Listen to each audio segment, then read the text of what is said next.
그 칼 있지 않습니까? 칼? 칼을 한자로 쓰면 두 가지로 쓸 수 있습니다. 하나는 칼 도자예요. 도. 그리고 또 하나는 검입니다. 칼검. 여러분 도와 검의 차이를 아시나요? 도는 뭐냐면 칼이 한쪽에만 날이 있는 거예요. 칼날이 한쪽에만. 그러니까 우리 주방을 쓰는 식칼 그냥 한쪽에만 있죠. 그런 것이 바로 도입니다. 일본식 검. 우리나라도 옛날 장군들이 쓰던 검, 긴 장검 같은 거 보면은 그건 도죠. 한쪽 날에만 있죠. 그죠? 그런 것을 이제 도라고 이야기합니다. 이제 검은 뭐냐? 검은 양날이 있는 거예요. 양쪽. 앞과 뒤에 칼날이 있는 겁니다. 그래서 이제 그 중세 시대 때 서양 기사들이 유럽에 있는 기사들이 쓰던 칼, 뭐 엑스칼리버 뭐 이런 거 보면은 칼이 양쪽에 날이 서 있죠. 이게 이제 검이라고 이야기를 합니다. 그리고 이제 그 검을 가지고 이제 우리가 비유적으로 쓸 때 뭐라고 썼냐면 양날의 검이다. 그런 말을 쓸 때가 있어요. 양쪽에 날이 있어서 양날의 검이다. 근데 이제 긍정적인 의미로 볼 때 성령 충만의 현상이 양날의 검과 같습니다. 물론 이제 양날의 검이라는 이 단어의 의미는 한쪽은 나에게 유익을 주지만 한쪽은 나에게 어려움을 줄 수 있다는 거예요. 그래서 이 검이라는 게 양쪽에 날이 있으니까 공격하기에는 유용하지만 이 공격을 하다가 서로가 힘 대결을 할 때는 잘못하다 그 반대쪽 날이 나를 공격할 수 있기 때문에 이게 득도 되기도 하고 손해가 되기도 한다 할 때 이제 양날의 검이다 이런 이야기합니다. 이제 뭐 좋은 예는 아니지만 예를 들면 로또 1등에 당첨됐다. 양날의 검일 수가 있어요. 한쪽으로는 내가 원하고 내가 힘들었던 경제적인 문제를 해결해 줄 수가 있어요. 그죠? 유익한 거죠. 그런데 반대쪽으로 보면은 그것이 나를 타락시키고 나를 파탄시키는 계기가 될 수가 있습니다. 그래서 로또 1등 당첨되신 분들 이야기 들어보면 그렇게 잘된 분들은 별로 없는 것 같아요. 양날의 검이기 때문에 이거를 잘 이용하면은 참 좋지만 잘못하다가는 내가 다치는 경우가 있죠. 또 다른 예로 우스개 얘기예요. 너무 심각하게 받아들이지 마시고 대통령이 있습니다. 대통령에게는 우리나라 대통령에게는 막강한 권력이 있어요. 그죠? 대통령 마음만 먹으면 다 잡아들여요. 그죠? 근데 잘못하다가는 대통령이 감옥 갑니다. 그 막강한 권력을 잘 선용하면은 참 유용한 대통령이 되지만 잘못 사용하면은 감옥 가는 거예요. 그러니까 어떤 아이가 있었대요. 초등학교 다니는 아이인데 얘 꿈이 늘 대통령인 거예요. 너 나중에 뭐 될래? 하면 저 대통령이요, 대통령이요 그러네요. 그런데 걔가 어느 날 갑자기 꿈이 바뀌었어요. 의사로. 그 선생님이 물어봤대요. 야, 너 늘 대통령 하더니 어떻게 꿈이 의사로 바뀌었냐? 그랬더니 그 아이가 하는 말이 선생님 대통령은 감옥 가잖아요. 저는 감옥 가기 싫어요. 이러더라는 거예요. 양날의 검이죠. 그런데 이건 이제 긍정적이고 부정적인 의미를 내포하고 있지만 성령 충만은 이 양날의 검이 굉장히 긍정적입니다. 그래서 모두가 긍정적인 그러한 현상을 일어나게 됩니다. 오늘 말씀은 이 성령 충만을 받은 초대교회의 모습이에요. 성령 충만을 받아서 사도행전 2장에서 초대교회가 생겼습니다. 120 문도들이 마가다라 방에서 기도할 때 하늘로부터 강한 바람이 일어나고 혀와 같은 불 모양의 성령이 개개인에게 임해서 성령 충만을 얻게 되었습니다. 그때 나타난 현상이 바로 교회인 거예요. 그리고 그 교회의 기원이던 이 성령 충만의 경험으로 사람들이 방언을 하게 되었고 각 나라 말들로 복음을 전하면서 교회를 형성하게 되었습니다. 그리고 유무상통하는 그러한 일들이 일어나게 됐죠. 그렇게 해서 성령 충만할 때에 베드로가 설교를 하니까 3,000명이나 회개하는 놀라운 역사가 일어났습니다. 그리고 사도행전 3장에서 베드로와 요한이 성전에 기도하러 올라갈 때에 성전 미문 앞에 앉아있던 날 때부터 안진뱅이였던 40년 동안 안진뱅이였던 사람을 베드로가 나사렛 예수 이름으로 고쳐줍니다. 그때 그 성전 미문에 있던 사람들이 놀라는 마음을 가지고 깜짝 놀란 거죠. 그러면서 존경하는 마음으로 베드로와 요한에게 몰려옵니다. 그때 베드로가 다시 한번 설교를 하죠. 복음을 전합니다. 그런데 그 모습이 제사장들과 서기관들 보기에는 탐탁지가 않은 거예요. 왜냐하면 베드로는 갈릴리 어부잖아요. 어부는 그 당시에 천민 중에 천민입니다. 우리 정서로 얘기하면 백정과 같은 천민인데 보잘것없는 사람이, 배움도 없는 사람이 그 성전 앞에서 사람들에게 복음을 전한다는 것, 하나님의 말씀을 전한다는 것이 제사장들과 서기관들에게 보기에 굉장히 불쾌했습니다. 그래서 베드로와 요한을 붙잡아서 산헤드린 공회에 넘기죠. 거기서 신문을 하는 거예요. 산헤드린 공회는 유대인의 최고의 의결기관입니다. 그곳에서 신문하면서 다시는 말씀을 전하지 말라 이렇게 이제 이야기하는 거죠. 그때 베드로의 대답이 우리가 하나님 앞에 있는데 어떻게 복음을 안 전할 수 있느냐 하면서 우리는 복음을 전하겠다라고 이야기를 합니다. 그때예요. 베드로와 요한이 산헤드린 공회에서 그렇게 신문을 받고 있을 때, 그때 초대교회는 무엇을 직감했냐면 앞으로 우리에게 극심한 핍박과 박해가 올 것을 직감했습니다. 그래서 오늘 하나님께 기도하는 거예요. 그래서 23절부터 31절의 말씀은 초대교회가 기도하는 내용입니다. 그 기도의 내용은 한마디로 이야기하면 이런 거예요. 저 유대인들이 예수님을 핍박하고 십자가에 못 박혀 죽였지만 사실은 그 모든 과정이 하나님의 계획이었고 하나님의 섭리였습니다. 그러니 저들이 예수님을 핍박하고 죽였다는 것은 헛된 것이었습니다.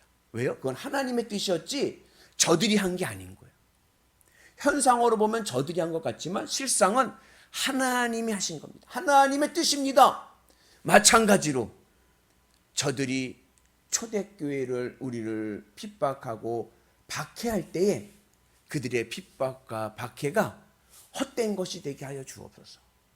그들이 예수님을 못 박아 죽인 것이 헛된 것이 되었던 것과 같이. 왜요? 예수님이 다시 부활하시고 승천하셨잖아요. 그들의 핍박이 헛된 것이 되었던 것과 같이 오늘 우리에게 오는 핍박도 헛된 것이 되게 하시고 우리가 복음을 더 잘 전하게 하시고 그들의 핍박이 복음을 전하는데 걸림돌 되지 않게 하여 주옵소서. 그렇게 기도를 합니다. 그리고 나서 유무 성령 충만이 임하는 31절에 보면 그들이 모였을 때 땅이 진동하고 성령이 충만하여서 그들이 다시 복음을 전하게 되고 그 다음부터 교회 안에서 유무상통하는 역사가 일어나게 됩니다. 그래서 이 성령 충만이 사도행전 2장과 사도행전 4장에 나오는데 특징이 있어요. 사도행전 2장에서의 성령 충만은 하늘로부터 내려오는 성령 충만입니다. 하늘로부터 성령 충만함이 일어나니까 이 안에서 마가다락방에서 모여서 기도했던 성도들의 마음에 하늘 천국을 보게 됩니다. 하늘을 바라보게 되는 거예요. 천국의 은혜를 경험하게 됩니다. 그래서 그 천국의 은혜로 방언이 일어나고 천국을 실감하면서 십자가의 복음의 의미를 깨닫게 되면서 세상을 향해 복음을 전하게 됩니다. 그래서 성령 충만하게 되면 무엇을 얻느냐? 하늘 천국을 얻습니다. 그래서 성령 충만하고 성령 충만하면 어때요? 항상 기쁘고 범사에 감사하죠. 무슨 일을 하든지 감사하고 무슨 어떠한 형편에 있든지 기쁩니다. 왜냐하면 하늘 천국을 느끼며 살기 때문에 그래요. 그런데 사도행전 4장에서 성령 충만은 반대입니다. 사도행전 4장에서 성령 충만은 땅이 진동하는 거예요. 오늘 31절에 보면 땅이 진동한다는 것은 뭐냐면 지진이 일어난다는 거예요. 여러분, 땅은요 내 삶의 기반입니다. 내 삶에 안정감을 주는 것입니다. 근데 그게요 흔들려요. 여러분 땅을 샀어요. 거기다 멋진 집을 지으려고 합니다. 근데 그 땅에서요 지진이 일어날 거예요. 그 집 짓겠습니까? 안 짓겠습니까? 안 짓죠. 왜요? 쳐봤자 무너질 텐데. 성령 충만하면 어떠한 일이 생기냐면 이 땅의 기반이 무너져 버리는 거예요. 이게 무슨 얘기냐? 내 마음에 예전에는 성령 충만하기 전에는 내가 이 땅에서 그리고 싶은 집들이 있어요. 나는 성공의 집을 짓고 싶어. 나는 뭐 부자의 집을 짓고 싶어. 내가 원하는 꿈이 있습니다. 그런데 성령 충만하게 될 때 그것들이 어떻게 돼요? 다 무너져 버리는 거예요. 그래서 이 세상에 더 이상 바랄 게 없는 거예요. 예전에는 이 땅에서 내 이름 석자 남기는 게 내 인생의 목표였다라면 성령 충만하고 난 다음부터는 그게 그렇게 대단한 것 같지가 않아. So what? 그래서 뭐 어쩌자고. 그래봐야 하나님 부르시면 가야 될 인생인데. 그러면서 그 마음이 어디를 향해요? 하늘 천국을 향하게 되는 거예요. 그래 천국의 소망을 가지고 천국의 기쁨으로 살아가게 됩니다. 그래서 성령 충만하면 양날의 검이 있습니다. 하나는 뭐요? 하늘 천국을 얻어요. 그래서 늘 기쁨의 은혜로 살아가요. 너무 기쁘고 행복하니까 복음을 전할 수밖에 없어. 그 천국의 기쁨을 나눠주고 싶어요. 그래서 나가서 복음을 전하고 그리고 모든 성도들이 유무상통하는 서로 나눔의 은혜가 있습니다. 근데 사도행전 4장에서 성령 충만은 땅이 흔들리는 거예요. 하늘 천국을 경험하고 하나님의 은혜를 경험해 봤더니 이 땅의 것은요 아무것도 아닌 거예요. 별게 아닌 거예요. 마음에서 이 땅에 가지고 있던 욕심이 사라지는 거예요. 그러면서 어떤 일이 생깁니까? 복음을 전하기 시작하는 거예요. 내 욕심이 베어져 버리니까, 내 욕심이 없어져 버리니까 한 영혼이라도 살고 싶은 거예요. 그래서 31절에 보면은 그들이 성령 충만하여 복음을 전하기 시작합니다. 그리고 그 다음 절부터 어떻게 돼요? 유무상통의 은혜가 있는 거예요. 왜요? 어차피 이거는 내 것이 아닌 거예요. 주님이 부르시면 다 두고 갈 것들이에요. 그러니 거기에 무슨 욕심이 있습니까? 똑같이 유무상통하는 은혜가 있습니다. 그래서 사도행전 2장과 사도행전 4장의 초대교회 모습이 나타나는데 그 결과는 동일한 거예요. 성령 충만하니 복음을 전하게 되고 그리고 유무상통하는 은혜가 있게 된 줄로 믿습니다. 그래서 오늘 우리의 삶 속에서도 하나님의 은혜로 성령 충만의 은혜가 있기를 축복합니다. 세상에 어떤 어려움이 있습니까? 그거요 헛된 것 될 줄로 믿습니다. 내 인생을 가로막지 못합니다. 왜요? 나에게는 살아계신 하나님이 계시고 영원한 하나님의 나라 하늘 천국이 있기 때문에 그렇습니다. 바라긴 오늘 하루도 주님의 은혜 안에서 성령 충만한 은혜가 있기를 축복합니다. 그래서 하늘 천국의 은혜를 가지고 오늘도 기쁘게 삽시다. 아멘. 우리 옆분한테 스마일 아침에 스마일 웃으면서 한번 격려해 주시겠습니다. 오늘도 기쁘게 삽시다. 오늘도 행복하게 삽시다. 여러분 한 번 사는 인생 행복하게 살아야죠. 그렇죠?